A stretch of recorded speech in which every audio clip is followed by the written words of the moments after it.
ne repartira pas d'ici le même. Est-ce que vous êtes avec moi? Alors je vais demander au compteur de venir chanter un cantique pour inviter le premier intervenant. C'est spécial, je vous l'ai dit, c'est la fête. Donc, supportez pour aujourd'hui. Ils ont 45 à 1 heure. 45 à 1 heure. 45 minutes, 1 heure. Et ensuite, après ces deux interventions, ça sera la ligne de prière. Heureux ceux qui ont faim et soif de la justice de Dieu, car ils seront rassasiés. Que Dieu vous bénisse. On va chanter un cantique pour inviter le premier intervenant.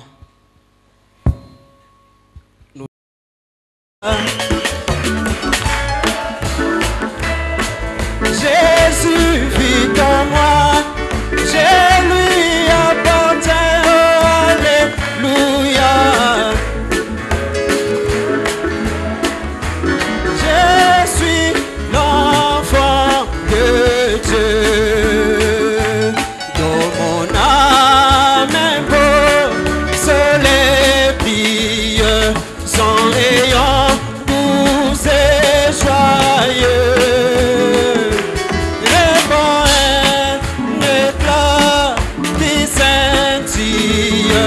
C'est le sourire de oh quel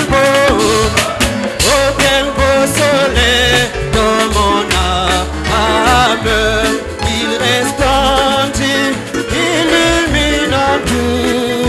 Oh, ses rayons, mon cœur s'enflamme et je vais chantant partout.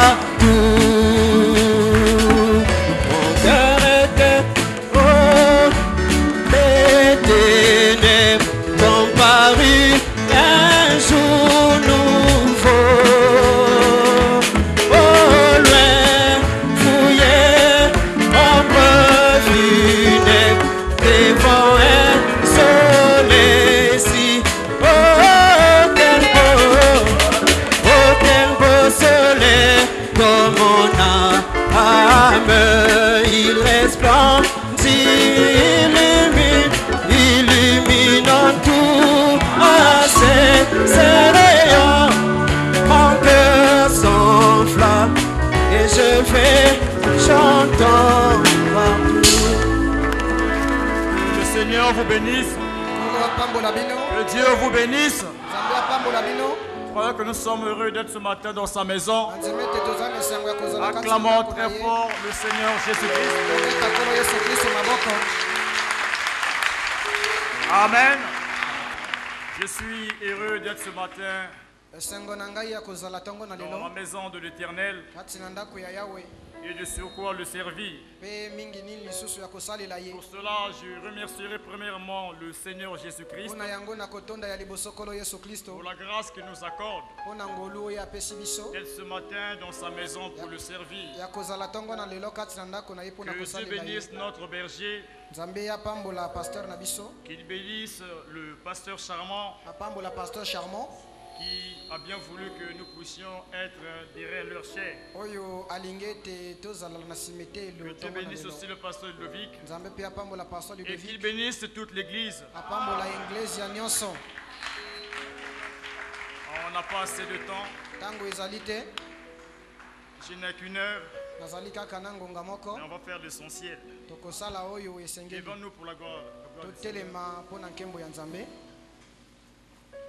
Zambe nanguya, Zambe nanguya, oh Yahweh, Zambe nanguya,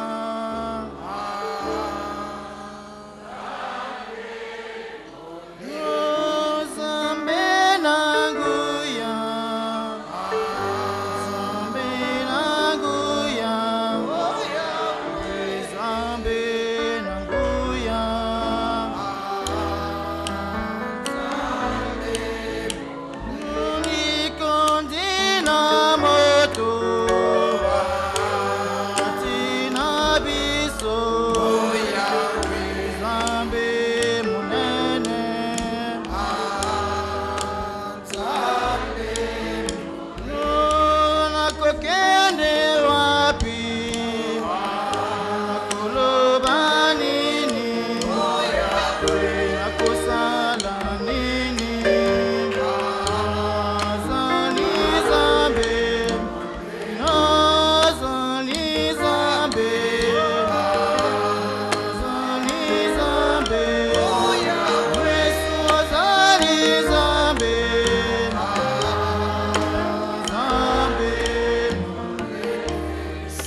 Seigneur Jésus-Christ, toi notre Dieu, notre roi, nous te bénissons parce que tu es Dieu. Merci pour le souffle de vie et la grâce que tu nous accordes dès ce matin dans ta maison pour apporter ta parole, Seigneur. Éternel, me sentons si indignes, Seigneur.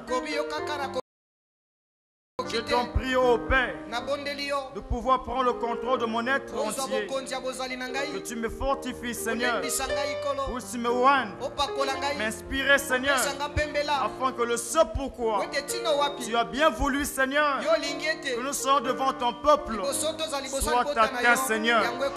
Nous condamnons tout ce qui n'est pas de toi. Au nom de Jésus-Christ, que seule ta présence m'œuvre, Seigneur. Viens prendre ta parole que nous lirons. Et conduis-nous, Seigneur, au nom de Jésus-Christ. Amen. Nous prenons Exode chapitre 12 à partir du premier verset jusqu'au verset 13. L'Éternel dit à Moïse et à Aaron: dans le pays d'Égypte, ce mois-ci sera pour vous le premier des mois. Il sera pour vous le premier des mois de l'année. Parlez à toute l'assemblée d'Israël et dites: le 6e jour de ce mois, on prendra un agneau pour chaque famille, un agneau pour chaque maison. Si la maison est très peu nombreuse, pour un agneau, on le prendra avec son plus proche voisin. Dans le nombre de personnes, vous compterez pour cet agneau d'après ce que chacun peut manger. Ce sera un agneau sans défaut, mâle, âgé d'1 an. Vous pourrez prendre un agneau ou un chevreau. Vous le garderez jusqu'au 14e jour de ce mois. Et toute l'assemblée d'Israël l'immolera entre les deux soirs. On prendra de son sang et on en mettra sur les deux poteaux et sur le linteau de la porte des maisons où on le mangera. Cette même nuit, on en mangera la chair rôtie au feu. On la mangera avec des pains sans levain et des herbes amères. Vous ne le mangerez point à demi-cuit et bouilli dans l'eau, mais il sera rôti au feu avec la tête, les jambes et l'intérieur. Vous n'en laisserez rien jusqu'au matin. Et s'il en reste quelque chose le matin, vous le brûlerez au feu. Quand vous le mangerez, vous aurez vos reins sains, vos souliers aux pieds et votre bâton à la main. Et vous le mangerez à la hâte. C'est la Pâque de l'Éternel. Cette nuit-là, je passerai dans le pays d'Égypte et je frapperai tous les premiers-nés du pays d'Égypte, depuis les hommes jusqu'aux animaux. Et j'exercerai des jugements contre tous les dieux de l'Égypte. Je suis l'Éternel. Le sang vous servira de signe sur les maisons où vous serez. Je verrai le sang et je passerai par-dessus vous. Et il n'y aura point de plaie qui vous détruise quand je frapperai le pays d'Égypte. Seigneur, bénis ta parole. Inspire-nous, oins-nous et conduis-nous au nom de Jésus-Christ. Amen. Nous pourrons nous mettre. Nous voudrions parler sur le signe. Je n'aurai pas le temps d'aller ça et là, vu le temps qui nous a imparti. Mais je ne suis pas trop sensationnel. Donc supportez-moi s'il vous plaît. Et j'aime beaucoup lire. Nous allons prendre le livre du signe, prêché le dimanche 8 mars 1964, les paragraphes 7 et 10. Rabana me dit, notre sujet de cet après-midi, je dirais ce matin, c'est le signe. Notre scène se situe en Égypte. C'est un tableau glorieux. Là, Je veux que vous le voyez tous et que vous soyez aussi respectueux que possible. Le lieu de la scène, c'est l'Égypte. Et la scène se passe juste au commencement de l'Exode. Et maintenant, c'est un type d'aujourd'hui qui est montré, puisque nous aussi, nous nous trouvons devant un autre Exode. Dieu qui a fait sortir Israël de l'Égypte pour le faire entrer dans le pays promis. C'était un type de Christ qui fait sortir l'épouse de l'Église pour le faire entrer dans le pays promis. Nous sommes dans un autre Exode. Maintenant, là-bas, c'était le premier Exode. Il devait quitter d'un pays naturel, donc de l'Égypte vers Canaan. Et nous sommes dans le troisième Exode. Ce n'est pas de quitter d'un pays naturel vers un pays naturel, mais de quitter d'un pays naturel pour la gloire. Dans ce troisième Exode, c'est de quitter la terre pour le ciel. Est-ce que c'est clair? Et Branham fait le parallèle entre les deux Exodes. Et il continue. Nous sommes dans un Exode. Maintenant, vous pourrez étudier le passage de l'Écriture, car nous avons juste le temps d'en voir les points principaux. C'est vrai. Comme Dieu a fait sortir une nation d'une nation, Dieu fera sortir l'épouse d'une église. Est-ce que vous dites Amen? Dieu fera sortir l'épouse d'une église. L'épouse sera appelée à sortir de toutes les églises. Ce sont les élus de Dieu qui sortiront. Ce n'est pas tout le monde qui sortira, mais ce sont les élus de Dieu qui sortiront. On m'a dit, quand Moïse est venu avec le message, quand il est venu avec le message, dès qu'il a commencé son ministère, l'Israël commençait à quitter d'une région à une autre de l'Égypte pour venir se rassembler à Goshen. Amen. Amen. Puisqu'il y avait Moïse qui avait commencé un ministère, il leur avait apporté un message. Est-ce que c'est clair? Et Frère Branham m'a dit, comme Dieu a fait sortir une nation d'une nation, Dieu fera sortir l'épouse d'une église. L'épouse sera appelée à sortir de toutes les églises. Ce sont les élus de Dieu qui sortiront. Et nous sommes au bord de cet exode en ce moment, parce que les Écritures nous donnent toutes les preuves que nous en sommes là maintenant. Je sais que cela a été dit bien des fois. Mais mon ami, une fois ce sera dit pour la dernière fois. Et alors, le temps se fondra dans l'éternité. Ce n'était pas leur temps là. Mais le temps que nous vivions se fondra dans l'éternité. Il y a une jonction de temps. Un jour le temps va céder pour que nous rentrons dans l'éternité. Est-ce que c'est clair? Si la parole a été apportée et que ce message est vrai, Dieu a tenu de rendre réelle sa parole. Un jour nous quitterons la terre. C'est Dieu qui l'a dit. Et c'est ainsi dit le Seigneur. Et remarquez, maintenant, je sais que cela a été dit bien des fois. Mais il vient pour faire sortir une épouse d'une église. Ce n'est pas l'église qui monte, mais c'est l'épouse qui va entrer. Amen. Amen. L'épouse doit entrer. Le signe est la chose qui a fait la différence entre l'Égypte et Israël. Les deux nations, c'était tous des êtres humains. Mais c'est un contraste d'opposition. Amen. Amen. Mais tous créés par Dieu, tous l'œuvre de Dieu. Mais la différence, quand la sentence de mort a été rendue, la différence entre la vie et la mort, c'était le signe. Quand la sentences de mort a été retentie, Dieu avait dit qu'il va frapper l'Égypte. Un ange de la mort va passer. Mais il avait dit à Israël, vous devez observer une chose. Qu'est-ce qu'il devait faire échapper? Israël de la colère de l'ange, qui devait apporter la mort. C'était le signe.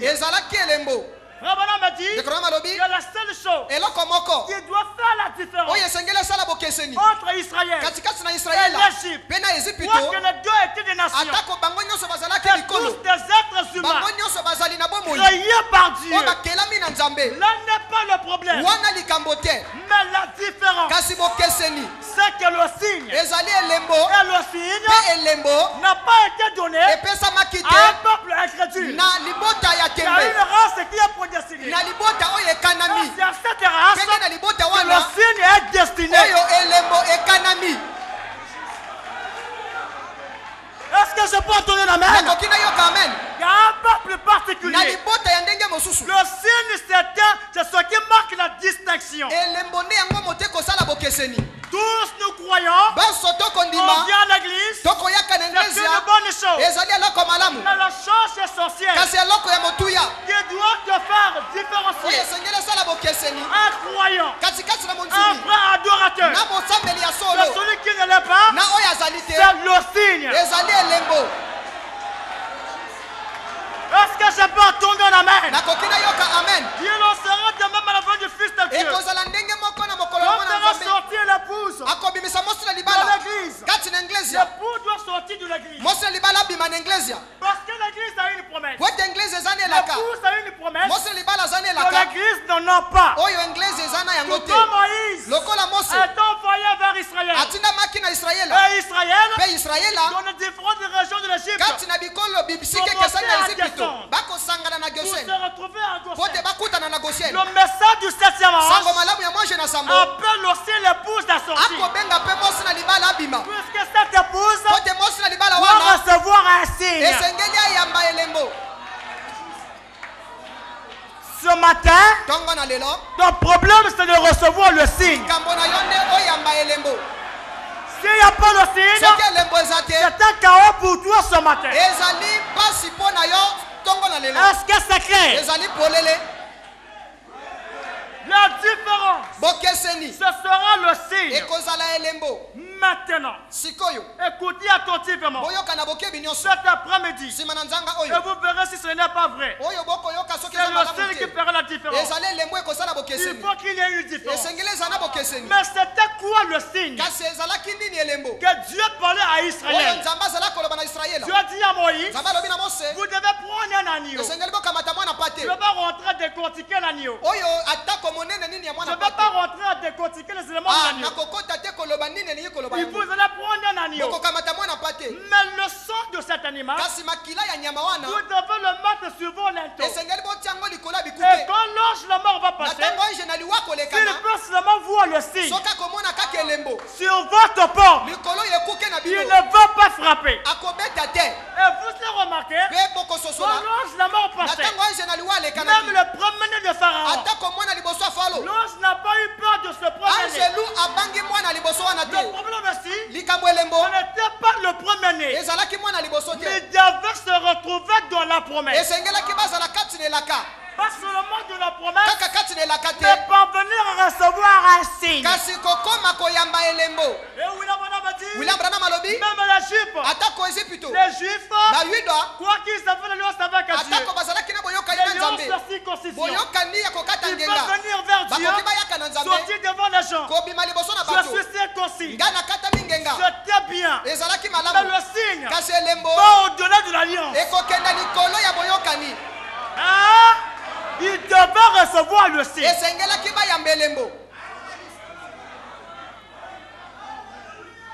Remarquez, qu'est-ce que c'est que le signe? Amen. Amen. Frère Branham m'a dit, dans le signe de 8 mars, 64 paragraphe 13. Or nous voyons un signe. Qu'est-ce qu'un un signe. Un signe, c'est quelque chose qui indique qu'un prix a été payé. Quelque chose qui indique qu'un prix a été payé. Le signe, c'est ça. C'est comme pour nos lignes de chemin de fer et d'autobus. Nous allons à la gare avec notre argent. Maintenant, vous voyez, sur la ligne d'autobus, il n'est pas permis. Là où on utilise les tickets, ils n'ont pas le droit d'accepter d'argent. Ils ne peuvent pas accepter d'argent. Il faut le ticket. Par exemple, sur les avions et tout le reste, vous vous présentez à un certain endroit, au guichet. Et avec votre argent, vous achetez une certaine quantité de tickets. Du ticket qu'il faut. Et ce ticket, c'est le seul qui indique votre passage. Ce n'est pas l'argent qu'ils vont accepter, mais c'est le billet. Quand nous voyageons dans l'océan du Nord, nous partons verser de l'argent pour pouvoir retirer un ticket. Et c'est ce ticket-là qui nous donne le droit de voyager. Le contrôleur n'a pas remarqué notre argent. Mais lui, ce qui lui importe, c'est que nous nous montrons le ticket. Hein? Madame a dit, et ce ticket, c'est le seul qui indique que votre passage a été payé. Pas ça sera payé. Pas ça sera payé. Mais ça a été payé. Ça a été payé. C'est un temps du passé. Maintenant, souvenez-vous de ça. Ne l'oubliez pas. Donc, un signe symbolise un ticket. Le billet que vous avez payé pour un passage, pour un voyage. Or Israël devait partir pour un voyage. L'exode signifie un déplacement. Pour quitter d'un endroit à un autre. Amen. Amen. Nous allons voir ce qu'était le signe pour Israël. La même brochure, le paragraphe 16. Révérend m'a dit, donc, l'agneau immolé d'Israël. Je prends d'abord le paragraphe 14. L'agneau immolé d'Israël était l'existence de Dieu. Jéhovah exigeait un agneau immolé, un substitut innocent. Comme nous l'avons vu au cours de cette semaine, Dieu, quand il prend une décision, il ne la change jamais. Et il a pourvu des moyens. La première chose qu'il a faite quand l'homme est tombé, il devait pourvoir des moyens pour le ramener. C'est pour le racheter. Alors il a pris la décision de le sauver. De sauver l'homme par le sang d'un innocent. Quand l'homme est tombé en Éden, Dieu est descendu. Dans quelle forme il avait? Puisque Dieu n'est pas cher. De la forme du logo. Dieu est descendu. Il a pris un animal. Et Abraham a dit que cet agneau était le premier rédempteur antique. Dieu a pris l'animal. Il a déchiré l'animal. Il a fait habiller l'homme. C'était un type de rédemption. Mais comme il avait péché, Dieu l'aimait tellement. Il ne supportait pas le péché. Parce que ça va causer un gros abîme entre Dieu et son fils. Et Dieu l'avait chassé. Il montrait. Tout comme l'homme sortait, il pleurait. Ça faisait Dieu mal. Mais c'était la loi. Il avait brisé, il devait payer la peine. Dieu le voyait sortir. Et le sang coulait. Le retour de l'homme aussi, vers la présence de Dieu, devait être par le sang. Amen. Devait être par le sang. Et remarquez, il a pourvu des moyens. La première chose qu'il a faite quand l'homme est tombé, il devait pouvoir des moyens pour le ramener. le ramener.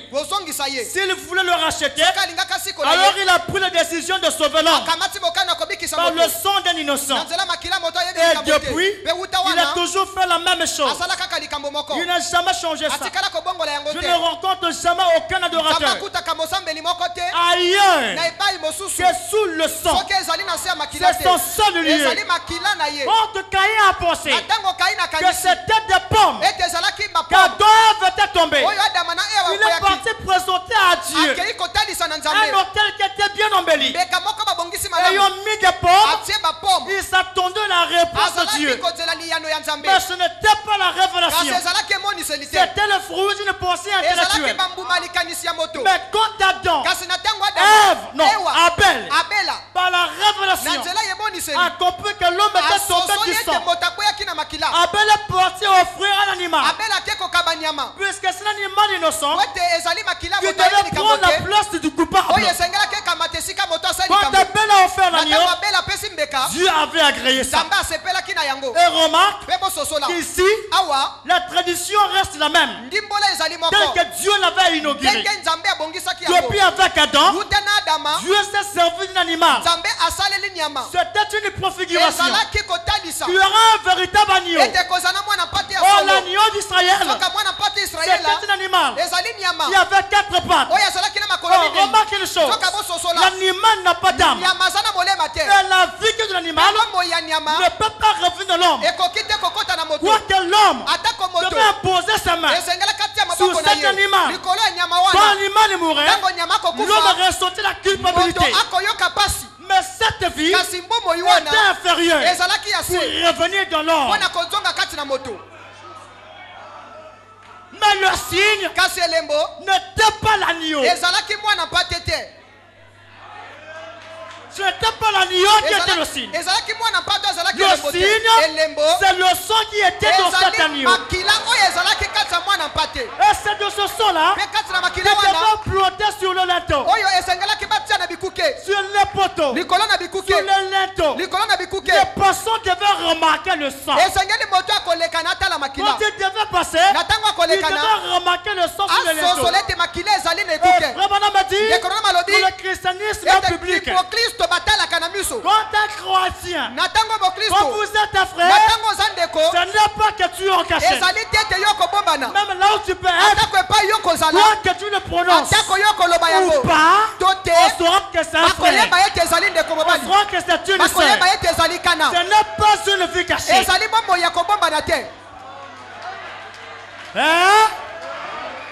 Les personnes devaient remarquer, même à l'école, même au travail, on devait remarquer le sang. C'était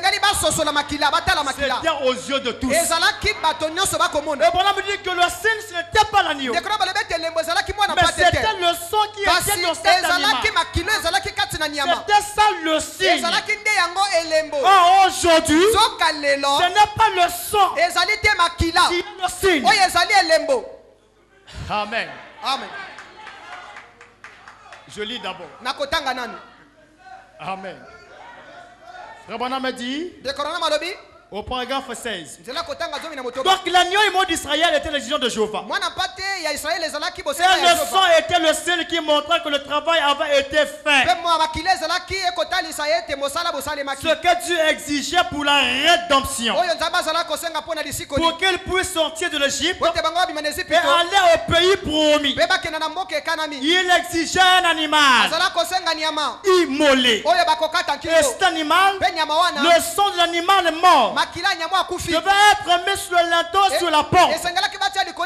Ce qui servait de signe pour montrer que la colère de Dieu, que la chose que Jéhovah avait exigée avait été exécutée. Voyez. Or, ce n'était pas l'agneau qui était le signe. C'était le sang qui était le signe. Donc, la vie était sortie du sacrifice. Quand l'animal, l'adorateur avait sa main sur l'animal, l'animal, la vie, amen, le sang de cet animal devait servir d'expiation pour cet homme. Et remarque, Frère m'a dit, qui était le signe? C'était le sang qui était le signe. Donc la vie était sortie du sacrifice. Et alors, le sang était le signe. Ces ordres avaient été exécutés. Le sang servait de ticket, de signe que ce croyant avait agi exactement selon l'exigence. C'était le signe. Très bien. On voit que le croyant, dans son adoration, était alors identifié à son sacrifice. Puisque Moïse est venu, il est venu, il y avait trois choses. Amen. Il y a eu Moïse, il y a eu la colonne de feu, il devait avoir un signe pour la prière, pour l'adoration, et pour bien adorer, il faut avoir un signe. En d'autres termes, je peux exaucer ce Dieu, et cette personne qui a le signe en lui. Et Frère m'a dit, quand vous rassemblez votre famille sur votre maison, vous devez présenter le sang, vous devez présenter le signe. S'il n'y a pas le signe, votre prière ne monte pas. Hein? L'adorateur s'identifie avec son agneau. Je lirai Frère Branham dans le signe de 63, du 1er septembre 63. Le 1er septembre 63. Les paragraphes 54 à 57. C'est mes frères Branham. Le croyant, dans son adoration, était identifié à son sacrifice par le signe. L'animal prenait la place du croyant, du coupable. Donc le croyant devait s'identifier avec son agneau, dans son adoration, par le signe. Je ne vais pas trop m'attarder sur ces petits passages. On pourrait passer tout un service rien que sur eux. Mais je désire m'arrêter ici un moment pour bien vous exprimer. Le croyant devait être identifié à son sacrifice. Voyez-vous, ce n'était pas juste un sacrifice que leur a donné et qui était offert quelque part. Il devait s'identifier à lui. Il devait avoir une identification entre l'agneau et l'adorateur. Puisque l'animal en mourant prenait la place de l'adorateur, prenait la place du coupable. En d'autres termes, le péché du croyant, amen, l'animal prenait tout ce fardeau, la culpabilité, toute sa condamnation était déversée sur cet agneau. Quand l'agneau mourait, l'adorateur s'identifiait avec son animal. Frère Branham me dit, parce que je suis, sa main sur son sacrifice. Voyez-vous, ce n'était pas juste un sacrifice qu'il aurait donné et qui était offert quelque part. Il devait s'identifier en lui. En fait, il devait premièrement placer sa main sur son sacrifice afin de s'identifier avec celui-ci. Et ensuite, le sang était placé à un endroit tel qu'il pouvait se tenir sous le sang. Le sang devait être au-dessus de lui. Et c'était là un signe qui s'était identifié lui-même comme coupable. Et qu'il présentait la preuve qu'un substitut innocent avait pris sa place. Quel tableau magnifique! Oh, un racheté! Voyez-vous? La justice avait été rendue. L'exigence de la sainte justice de Dieu avait été satisfaite. Dieu avait dit, réclame ta vie. Si tu as le signe, même la maladie va te fuir. Quand Satan va venir, tu lui présentes simplement le sang. Quand la maladie arrive, tu présentes le sang. La maladie va fuir d'elle-même. Ce matin, ton problème et mon problème, c'est de recevoir de Dieu un signe. Mais remarquez ici, c'était des choses naturelles. L'agneau naturel et l'adorateur devait mettre sa main. Un son qui était physique. Rabana m'a dit que cet animal représentait le véritable agneau de Dieu qui devait venir.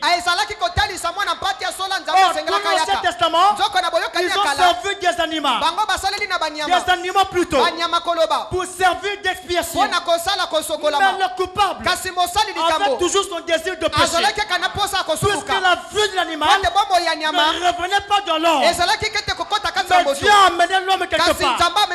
Et depuis la pensée éternelle, un agneau avait été immolé. Avant qu'il y ait le temps, un agneau avait été immolé. Qu'est-ce qui se passait? Parce que Dieu avait vu dans le livre de vie les élus qui devaient être sauvés. Mais comme le combat ferait rage, l'agneau devait être immolé. Alléluia. L'agneau n'est pas mort dans le temps. Mais c'est depuis l'éternité. Avant la fondation du monde, un agneau fut immolé. C'était qui? Quand Jean l'a vu dans le zone de baptême, il dit voici l'agneau de Dieu qui ôte le péché du monde. Les hommes attendaient voir un animal à quatre pattes. Mais Jean était monté dans la révélation. Il a vu ce que les yeux ne peuvent voir. Jean a vu au-delà. Puisqu'il était un prophète, il a capté la pensée de Dieu. Il a vu que c'était lui qui devait faire l'expiation. Et Jésus, comprenant sa mission, est revenu sur terre. Il est parti. C'était un animal. Un agneau. Pas un chien. Un agneau. Tout. Humble. Dans lequel s'identifie la colombe. Alléluia. Et l'agneau, comme il était l'agneau parfait, il devait affronter la mort. Pour que le signe revienne dans le croyant. Et que le croyant adore Dieu dans sa volonté parfaite. Jésus, Dieu lui-même, a créé un cellule mâle. Une cellule mâle plutôt. Une cellule femelle. Il a formé son propre corps. Dans le sein de Marie. Ce corps est créé par la parole d'un ange. Il est né virginalement. Un corps parfait. Mais destiné pour être un sacrifice. Parce que Dieu voyait en lui qu'un frère, qu'une sœur, s'il n'est pas venu, s'il n'y a pas cet agneau, comment ses enfants seront ramenés à moi? En lui, il y avait la promesse de la rédemption. Tout le plan était confiné en lui. En d'autres termes, si Jésus-Christ n'avait pas accepté la mort, tu ne seras pas ici ce matin. Et Jésus est venu, il a affronté le Gethsemane. C'était l'une des grandes épreuves que le Seigneur devait affronter. Puisque c'était là-bas qu'il devait affronter le chemin des Térubins. Amen. L'esprit l'a quitté. L'onction l'a quitté. Et Jésus est parti à la croix. Et quand il mourait, puisqu'il était l'agneau de Dieu, alors étant suspendu à la croix, la Bible déclare que son dernier soupir coïncidait avec le déchirement du voile. Puisque la gloire de Dieu, qui est le signe, le Saint-Esprit était encore derrière le pot de pleureux. L'adorateur n'avait pas moyen de remarquer cette gloire face à face. Il y avait un voile. Mais quand Christ soupira, le voile du tombe se déchira. Qu'est-ce qui se passa? Le propulsateur fut exposé. Et le secret de l'être fut ouvert. Hier et autre c'était la mort. Mais aujourd'hui restons de la mort. La séparation avec Dieu.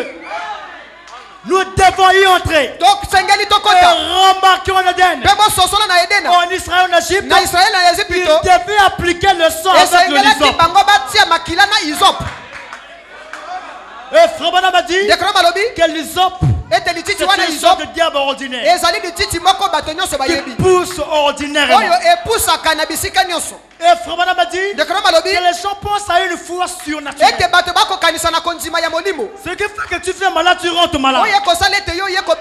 Oh, c'est une foi ordinaire. Tout comme tu crois que tu peux te mettre debout, tu peux t'asseoir. C'est la même foi avec laquelle le signe a été appliqué. Tu n'as pas besoin d'une grande foi, mais de croire simplement ce qui est déjà fait. Et quand Jésus-Christ est mort à la croix, il a pris notre place. Le sang qui était en lui nous a fait l'expiation. Mais le signe, Frère Branham a dit, ce n'était pas le sang chimique de Jésus, puisque ce n'était pas nombreux, mais la vie qui était dans le sang. C'est ça qui doit revenir sur l'adorateur. Ce n'est pas son sang chimique, mais la vie qui était dans le sang. William Branham a dit dans la brochure, le signe de 63, paragraphe 15, 95. Frère Branham a dit, maintenant, l'Esprit lui-même est le signe. Le Saint-Esprit lui-même est le signe. Pas le sang. Le sang a été répandu au calvaire. C'est vrai. Mais le sang en tant que tel est retourné aux éléments dont il avait été pris. Les aliments dont ils se nourrissaient. Seulement, vous voyez, à l'intérieur de cette cellule, sanguine se trouvait une vie qui mit la cellule sanguine en mouvement. Les composants chimiques en soi n'avaient pas de vie. Et par conséquent, ils ne pouvaient pas bouger. Mais lorsque la vie entrait dans les composants chimiques du sang, elle forma une cellule. Elle forma sa propre cellule. Et de là, cellule sur cellule, cela devint un homme. Et cet homme était Dieu, Emmanuel, dans la chair. Mais quand cette vie est revenue, les composants chimiques sont allés là. Mais le signe est le Saint-Esprit sur l'église, de cette sorte qu'il voit Christ. Le signe est le Saint-Esprit dans l'église. Ce n'est pas le sang chimique de Jésus, mais c'est le Saint-Esprit. Et vous l'avez remarqué, quand l'agneau a été immolé là-bas à la croix, les gens à Pentecôte sont partis droit recevoir le signe. Jésus-Christ avait dit, il a protégé que je m'en aille, sinon vous ne recevrez pas le consolateur. Parce que tout était en lui. Est-ce que c'est clair? Je lis dans le site de 64, le paragraphe 116. Frère Branham me dit,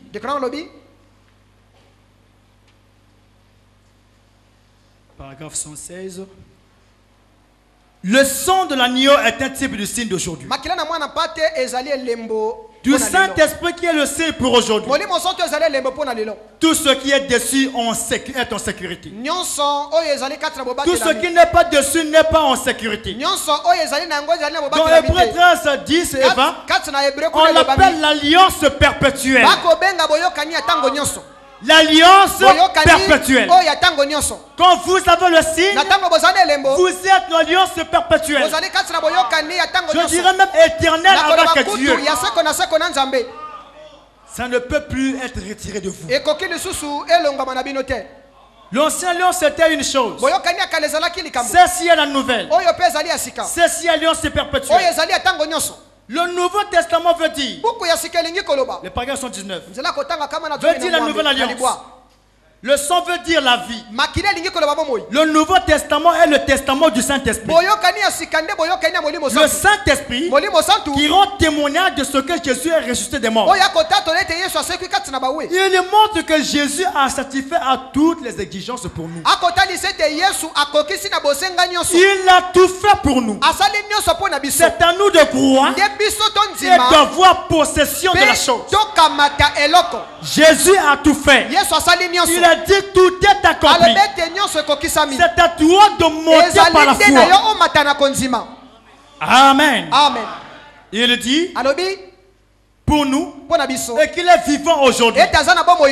Le signe prouve qu'il est vivant pour s'identifier avec nous selon sa promesse. Maintenant, comment un homme peut-il lire la Bible et voir qu'il l'a promis et voir Christ revenir en ce dernier jour sous la forme du Saint-Esprit pour s'identifier, montrer qu'il est vivant? C'est ça le signe. C'est ça l'identification. C'est ça le prix payé. Ce n'est pas le prix qui sera payé, mais le prix déjà payé. C'est à toi de croire. Sans la foi, tu ne peux pas recevoir le signe. Le Saint-Esprit peut être là, mais si tu n'as pas la foi, il peut pas te contacter. Hein? Je lis Frère Branham au paragraphe 48 de la même brochure.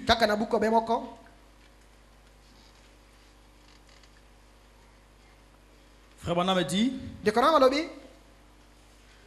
le Saint-Esprit est le signe qui montre que nous avons été pardonnés.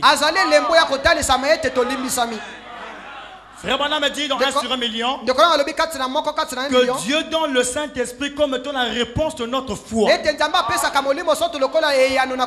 C'est un signe que nous avons été pardonnés. En doute, si tu n'as pas le signe, c'est que tu n'es pas encore pardonné. Ou soit tu avances encore. Amen. Amen. Tu ne dois pas t'arrêter en chemin. Avance jusqu'à recevoir le signe. La cause est entendue. Chaque homme et chaque femme qui a vraiment reçu le baptême du Saint-Esprit, il a été jugé. Il est identifié à son avocat, à son juge, à son sacrifice. Et le signe qu'il en a sa possession montre que le prix de son voyage vers la gloire a été payé. Le signe montre que ton prix, le prix de ton passage vers la gloire a été payé. Tu n'as plus à te démener. Amen. Amen. Tu dois simplement croire et vivre la chose. Il dit ceci. Je suis où là? Amen. C'est fini. Il a ce signe. Il est à lui. Le baptême du Saint-Esprit qui témoigne de la résurrection de Jésus. Amen. Le croyez-vous? L'Assemblée dit Amen. C'est votre marque d'identité. Vous êtes un détenteur du signe. Quand vous avez le signe, vous avez la résurrection en vous. Vous avez en vous l'enlèvement. Et je peux dire que potentiellement je suis enlevé. Mais ça finira par se matérialiser. Parce que tout ce que nous avons besoin, l'éternité, la résurrection, l'enlèvement se trouve dans le signe. Si vous avez le signe, que vous mourriez, que vous viviez, vous rencontrerez le Seigneur. Et le signe, c'est le message de votre jour.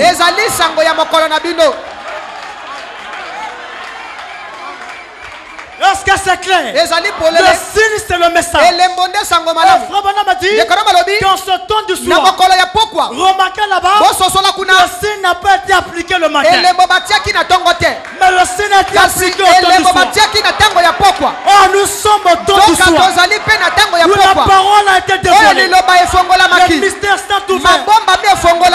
Le sacrifice de Dieu doit avoir possession de son signe.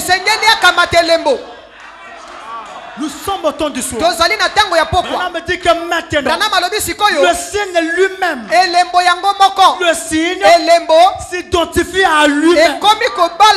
Je veux lire ça pour que ce soit plus clair.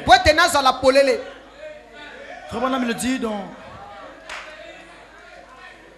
Il le dit dans le signe, Prêchant 63, le paragraphe 139. C'est maintenant l'heure où le ciel lui-même est en train de s'identifier au milieu de nous. Est-ce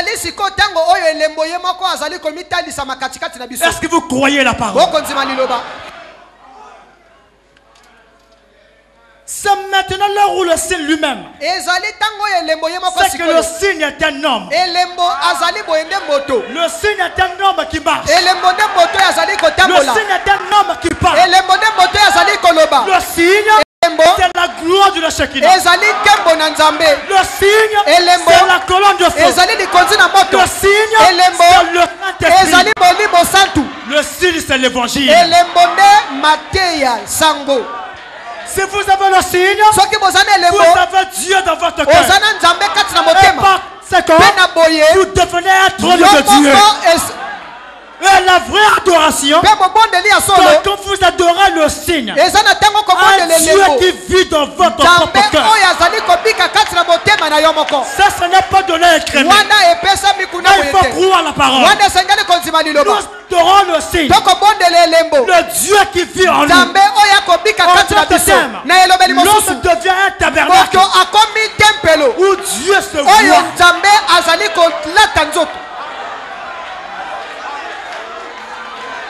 Hein? Il devient la Bible ambulant. La parole faite chair. La parole parlée. La semence originale. Et à l'ouverture du 7e sort, la parole entière est née. Elle est née où? Dans les herbes, dans les bâtiments, elle est née dans les pousses. Quand la parole s'ouvre, elle vient naître en vous. Le fils de l'homme, les oiseaux au ciel, au dernier, les renards au dernier. Mais le fils de l'homme n'a pas où mettre sa tête. Ce matin, je te dis, il a trouvé là où mettre sa tête. C'est dans le pouce. Si tu veux voir Jésus, retrouve là où il a le pouce. Jésus est adoré au temps du soir.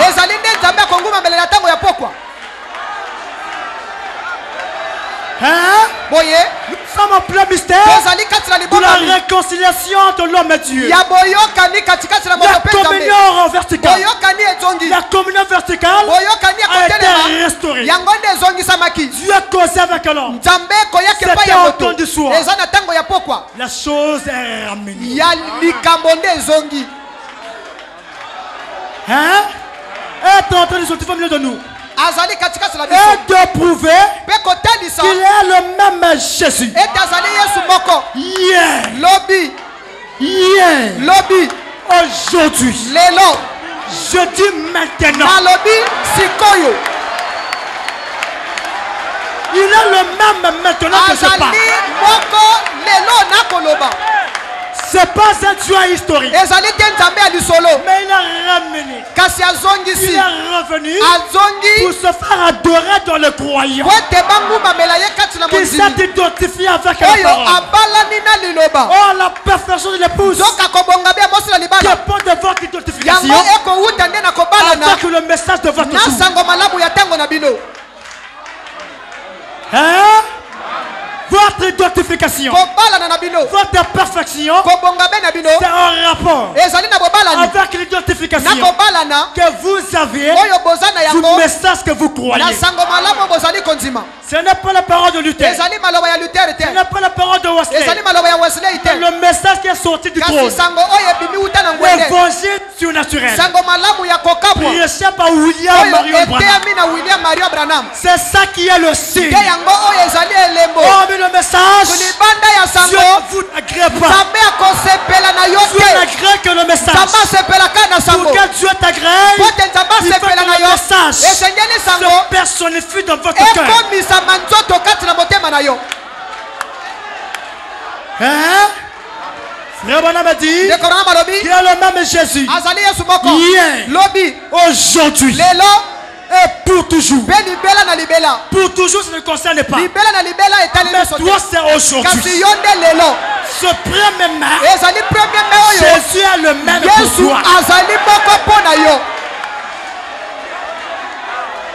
N'attends pas demain. N'attends pas au futur. Le futur, tu n'as pas la maîtrise. C'est Dieu qui prend le futur.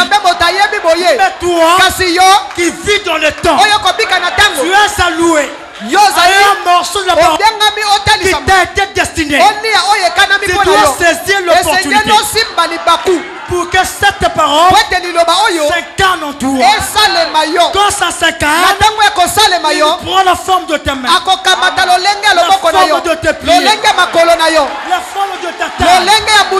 Quand on te voit, la parole, le message manifesté. Alléluia. Hein? Le même Christ qui a fait la promesse est vivant ce matin. Tu peux la croire alors que je le sens sur moi. Si tu peux la croire, il peut commencer à te remplir maintenant. Est-ce que tu peux croire? Est-ce que tu as la foi? Si je ne crois pas, je peux croire à ta place. Reçois le signe. Ton passage est confirmé. Le Saint-Esprit t'avait aperçu. Comme il a vu qu'on aille, il t'a vu aussi. Il veut s'identifier en toi. L'Emmanuel est devenu Dieu en nous. Amen. Amen. Est-ce que tu peux dire Amen? Frère Branham a dit, je poursuis ma lecture. Et tout à l'heure, conforme à la parole, il doit être appliqué. Que penser d'un homme qui prétend voir le signe et qui nie cette parole? Tu dois croire la parole. Tu dois croire le message. Si tu as le signe, tu dois croire la parole. Et Frère Branham a dit, chaque croyant observe chaque parole de Dieu. Si tu as le signe, tu croiras la parole faite chair. Si tu as le signe, tu crois que Branham est votre prophète. Tu croiras que la grâce, la parole de Dieu, elle est réelle pour toi. Que penser d'un homme qui prétend voir ce signe et qui nie cette parole? Vous ne pouvez pas le faire. Le signe doit être là. Le sang vous servira de signe. Maintenant, le Saint-Esprit, la vie qui est de le sang, vous sert de signe. On y arrivera dans un instant. Voyez-vous, le Saint-Esprit est le signe. L'affaire est classée. Le Saint-Esprit est le signe. L'affaire est classée. Je peux dormir. Je me réveille. Je sais que le passage a été destiné. Dieu vit maintenant en moi. Il m'a donné son signe. Oh, quand Jean dans l'Apocalypse, il a vu le livre de vie. Amen. Il a vu le livre de vie. On le maintenant. Jean, personne n'était à mesure de voir le livre ni de le regarder. Amen. Amen. Je dois regarder. Personne n'était sur le trône. Oh, votre agneau était là-bas, dans l'éternité profonde, sur le trône du Père, en train d'intercéder pour toi. Pour que tu crois le message. Et quand quand Jean a vu le livre, Jean, ce qu'il a réjoui, c'est pas parce qu'il a vu le livre. Non, monsieur. C'est pas parce qu'il a vu le livre. C'est pas parce qu'il a vu Jésus. C'est parce que il a vu son nom dans le livre de vie de l'agneau.